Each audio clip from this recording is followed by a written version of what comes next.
Hello guys, good morning. So, we are from group 5. In this video, we're gonna discuss two topics. First is being an effective leader. Second is monitoring and controlling. But before we continue to the material, I want to introduce our team. First, there is Ramadhan, Maureen Cahayli, Maretha, Yola, Elpa, Denta, and last one is me, Reka, Ramadhan. Okay, let's continue to the learning objective or effective leader. Okay, let's continue to the material. Who is leader and what is leadership? Leader is someone who can influence others and who has managerial authority. Leadership is a process of leading a group and influencing that group to achieve its goal. Okay, let's continue to the leadership trait. There is 10. Number 1 is drive. Leaders exhibit a high effort level. They have a relatively high desire for achievement. They are ambitious, they have a lot of energy, they are tirelessly persistent in their activities, and they show initiative. Second is desire to lead, which means leaders have a strong desire to influence and lead others. 3 is honesty and integrity. 4 self-confident. 5 intelligent. 6 job-relevant knowledge. 7 extraversion, which means leaders are energetic, lively people. They are sociable, assertive, and rarely silent or withdrawn. 8 is proneness to guilt, which means guiltfulness is positively related to leadership effectiveness because it produces a strong sense of responsibility for others. 9 is emotional intelligence, and the last is consequential. People who are disciplined and able to keep commitment have an apparent advantage when it comes to leadership.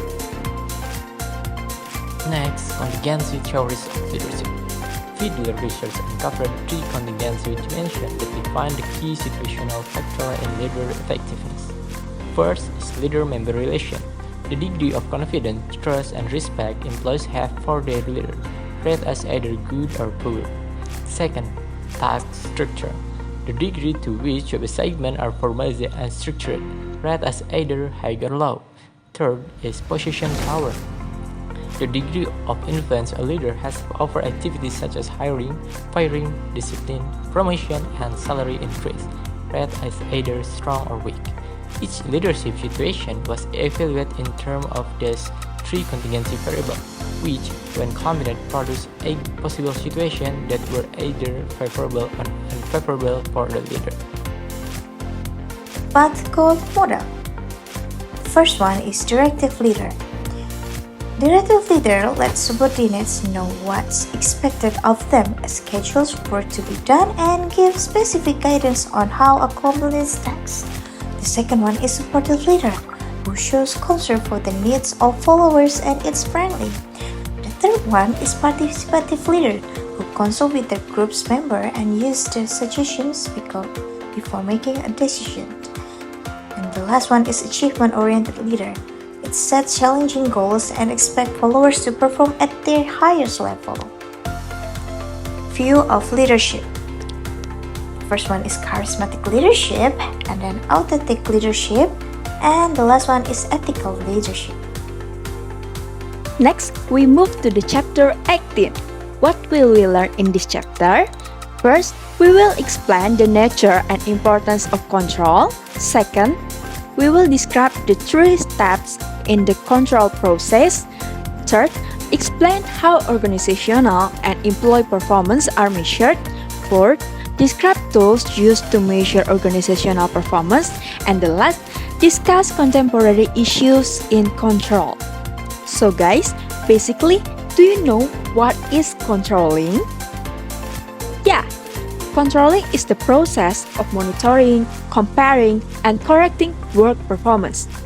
And the effectiveness of controls is determined by how well they help employees and managers achieve their goals. There are 3 points why it's important to controlling. The first, controlling is important because it's the final link in the functional change of management. The second, controlling is important because of employee empowerment. And the last, to protect the organization and its assets. Next, we move to the controlling process. There are 3 processes in controlling. The first is measuring actual performing. To determine what actual performance is, a manager must first get information about it. And usually, managers use MBO or management by objectives to this process. Then, objectives are by definitions, tangible, variable, and measurable.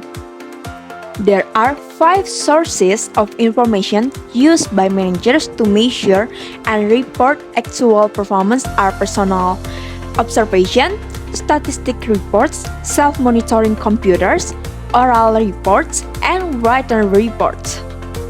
The second process is comparing actual performance against standard. The comparing step determined by variations between actual performance and the standards.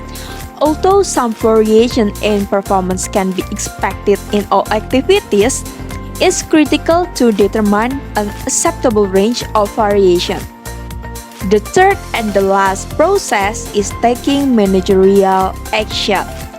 Manager can choose among 3 possible courses of action by the do nothing, correct the actual performance, or revise the standards.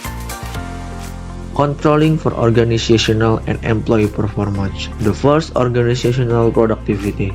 Productivity is the amount of goods or service produced divided by the inputs needed to generate that output. And the second, organizational effectiveness, is a measure of how appropriate organizational goals are and how well those goals are met. And the third, industry and the company rankings. Industry and company rankings are a popular way for managers to measure their organization performance. And the next, there are 2, controlling employee performance. The first, delivering effective performance feedback. Managers need to provide their employees with feedback so that the employees know where they stand in the terms of their job performance. And the second, using disciplinary option. Most employees do their jobs well and never need formal correction, yet sometimes it's needed.